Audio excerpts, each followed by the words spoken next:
Big boss OTT season 3 इस वक्त खूब सुर्खियां बटोर रहा है। इसकी खास वजह है कि शो के contestants YouTuber Armaan Malik big boss में अपनी दोनों पत्नियों पायल और कृतिका के साथ आए हुए थे। कुछ एपिसोड बाद ही उनकी पहली बीवी पायल मलिक एपिसोड से बाहर हो गई और उसके बाद से ही लगातार पायल सुर्खियों में बनी। पायल तो शो से एग्जिट हो चुकी हैं, लेकिन अपने बयानों के कारण वो अब भी चर्चाओं में। उनकी और उनके पूरे परिवार की जमकर आलोचना हो रही है, जिससे पायल परेशान हो चुकी है। उन्होंने तो इतना तक कह दिया कि मैंने फ़ोन देखना बंद कर दिया है, क्योंकि लोगों के सिर्फ यही कमेंट आते हैं कि मैंने गलत किया है। अगर आप चाहते हो तो अरमान को बाहर निकाल दो, घर भेज दो, अरमान अपना घर संभालेगा या बच्चे, मैं परेशान हो रही हूँ अकेले। पायल ने यह तक कह दिया कि 7 लोगों की फैमिली है, उन्हें जहर दे दो और मार दो।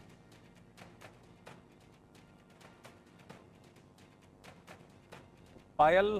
जो कि पहले ही एग्जिट हो चुकी हैं, अब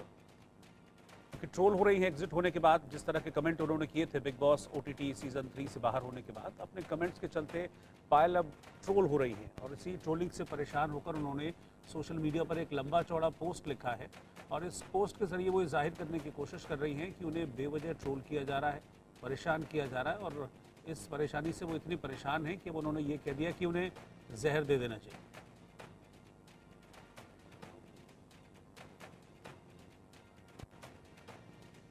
सोशल मीडिया पर बहुत एक्टिव रहती हैं, यूट्यूबर है पायल, और उनके वीडियोस को अगर हम देखें तो इस तरह के होते हैं जिससे सुर्खियां बटोरी जा सकें। और ये जो सोशल मीडिया पोस्ट पायल मलिक ने सोशल मीडिया पर इस वक्त डाला है, लंबा चौड़ा पोस्ट बिग बॉस से बाहर होने के बाद, ये भी जिस तरह की लैंग्वेज इसमें यूज़ की गई है। और न्यूज़ रूम से आरुषि इस वक्त मेरे साथ हैं। आरुषि, ये भी मुझे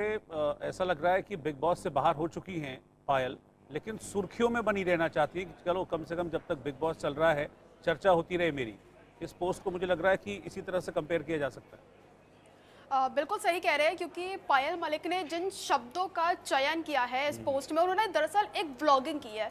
और उस व्लॉगिंग में उन्होंने तमाम बातें बोली हैं। उन्होंने बोला है कि आपने मुझे इतना परेशान कर दिया, उन्होंने ऑडियंस के लिए बोला है कि आप लोगों ने मुझे इतना ज़्यादा परेशान कर दिया है कि अब मुझे यही रास्ता लग रहा है कि आप लोग आइए और हमारे जो 7 लोगों का परिवार है उन्हें जहर दे के मार दीजिए। और अगर आपको ऐसा लग रहा है कि बिग बॉस में रहते हुए अरमान और जो कृतिका है वो मिसबिहेव कर रहे हैं, क्योंकि अभी अरमान ने जो है कंटेस्टेंट को थप्पड़ जड़ा था, तो उसके बाद उन्होंने बोला कि अरमान को और कृतिका को दोनों को आप बिग बॉस से निकाल दीजिए। तो अब ये जो शब्द है जिसका उन्होंने चयन किया है अपने ही हस्बैंड के लिए और अपनी बेस्ट फ्रेंड के लिए, ऐसे शब्दों का इस्तेमाल कर रही है, या तो वो बहुत ज़्यादा परेशान हो गई हैं सभी ऑडियंस से जो कमेंट्स आ रहे हैं, क्योंकि कहीं ना कहीं ये बात सच है कि जब से वो बिग बॉस से बाहर आई हैं उनको बहुत ज़्यादा ट्रोल किया जा रहा है, स्पेशली उनके डिसीजन के लिए कि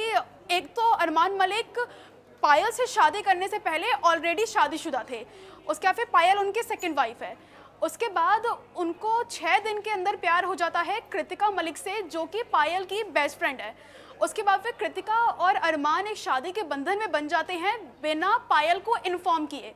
उसके बाद पायल ये डिसीजन लेती है कि इन तमाम चीज़ों के बाद भी मैं अपने हस्बैंड के साथ और अपनी बेस्ट फ्रेंड के साथ एक ही परिवार में रहूंगी, एक ही घर में रहूंगी। उसके बाद फिर वो बिग बॉस में भी आते हैं जहां लोग तमाम बातें करने लग जाते हैं कि आपने ऐसा डिसीजन क्यों लिया,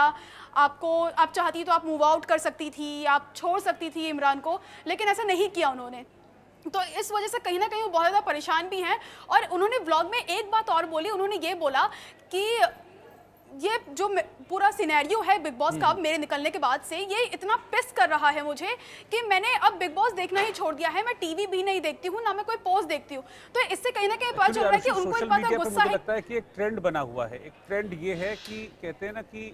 वेदर नेगेटिव और पॉजिटिव, पब्लिसिटी इज पब्लिसिटी। तो जो सोशल मीडिया इन्फ्लुएंसर्स हैं, यूट्यूबर्स हैं, मुझे लगता है शायद इसी ट्रेंड को फॉलो कर रहे हैं। बिल्कुल सही, इसी ट्रेंड को फॉलो कर रहे हैं कि भले ही मैं कुछ, उनको जाहिर सी बात है कि अगर वो कुछ अच्छा बोलेंगे, इन सपोर्ट बोलेंगे इमरान के या फिर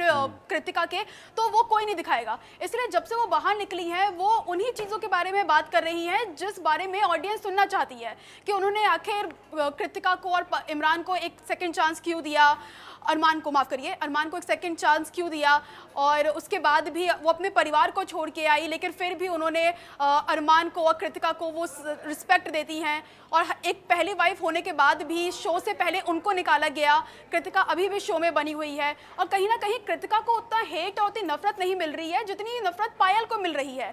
जो कि एक्सेप्टेड भी नहीं है, क्योंकि कृतिका जो है वो सेकंड वाइफ है, वो बाद में आई है।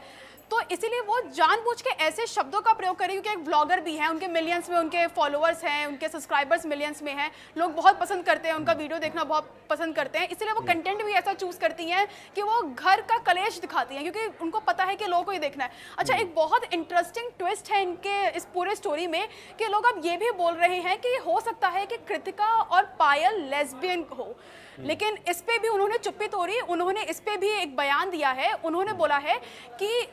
ज़रूरी नहीं है कि अगर हम एक ही परिवार में रह रहे हैं, हम खुशी खुशी रह रहे हैं, हमारे बीच में कलेश नहीं हो रहा है, इसका मतलब ये नहीं है कि हम लेस्बियन कपल्स हैं, क्योंकि बहनें भी साथ में रहती हैं, तो ज़रूरी नहीं है। तो इस पे उन्होंने चुप्पी तोड़ी है, लेकिन ये चीज़ बहुत ज़्यादा ट्रेंड कर रही है, बहुत ज़्यादा वायरल हो रही है कि पायल जो कृतिका को लेकर इतना पॉजिटिव नज़र आती हैं, कि ऐसा क्यों है, इसके पीछे की जो मेन रीज़न है वो क्या है आखिर। ठीक है, शुक्रिया आरुषि।